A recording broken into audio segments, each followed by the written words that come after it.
Let's talk about the Anunnaki, shall we? Now, let's take a look at the UFO phenomenon to make a connection here. So, in a decent amount of UFO abductions that you'll find, you may have to search on Google or on YouTube or wherever, but if you search hard enough, you'll find a decent number of UFO abductions that involve experiments being done and DNA being tampered with and, you know, genetic modification and probing and all kinds of stuff. The probing thing used to be a huge phenomenon that people would experience, but now let's go back to the Anunnaki origins and the story. So basically, they came and descended from somewhere within the universe thousands and thousands of years ago, right? And they changed human DNA, they altered things, and they basically uh, gave birth to the current modern man. Basically, they created current modern man through genetic splicing and so forth, and however else they did it. Now, it really um, gets you to thinking that what was the point of it? Well, I believe the point of it was to make human hybrids, kind of like in the photo that you see right here, where you see a human body, but you see an eagle head. That's symbolic for human hybrids. And I also believe that they have continued to alter the human body, which is the human hybrid, basically. Like the DNA that we have in us, some of it can't even be accessed. There's junk DNA and hidden DNA and stuff like that in us, that scientists have discovered and made note of.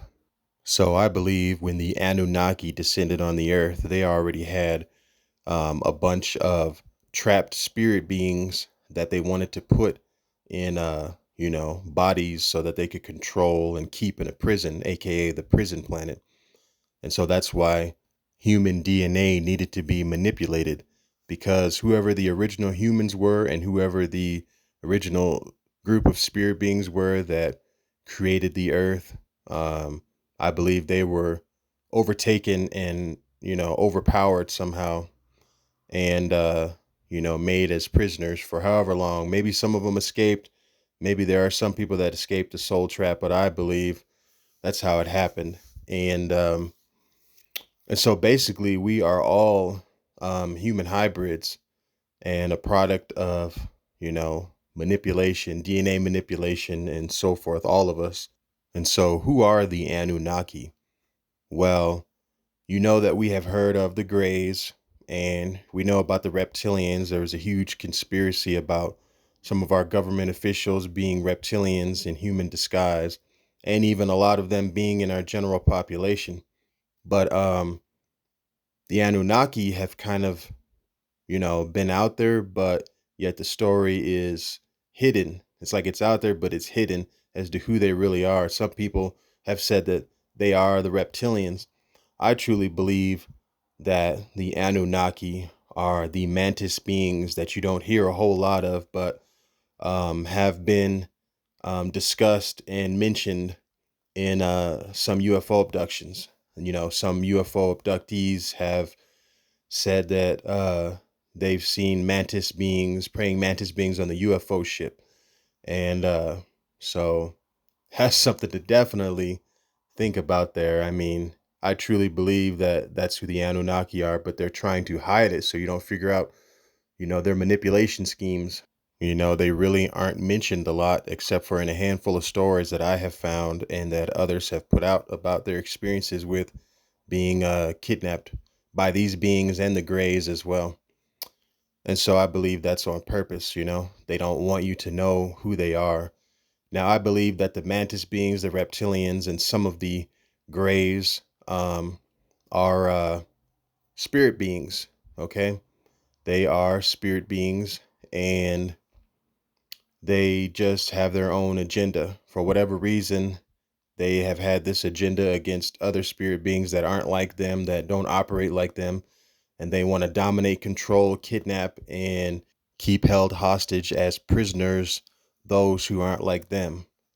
And how long has this been going on? I have no idea, but it's probably just been the way that these beings have been operating since day one.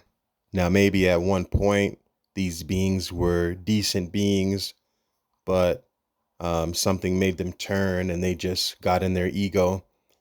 We really think that the ego only exists down here, but it could exist, in higher dimensions, in the astral world.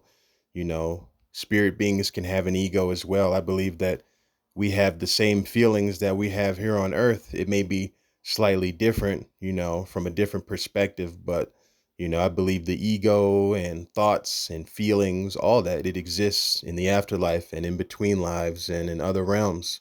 Now, in the past, I'm sure you've heard me reference the story with Matilda O'Donnell McElroy, and that's because the story resonates with me very deeply, and I truly know and believe within my spirit self that there is a huge amount of truth in that story. And so I've taken a lot of aspects from that story, but I've put my own spin on it with the knowledge that I have acquired and what else resonates with me from my life experiences, both spiritual and physical.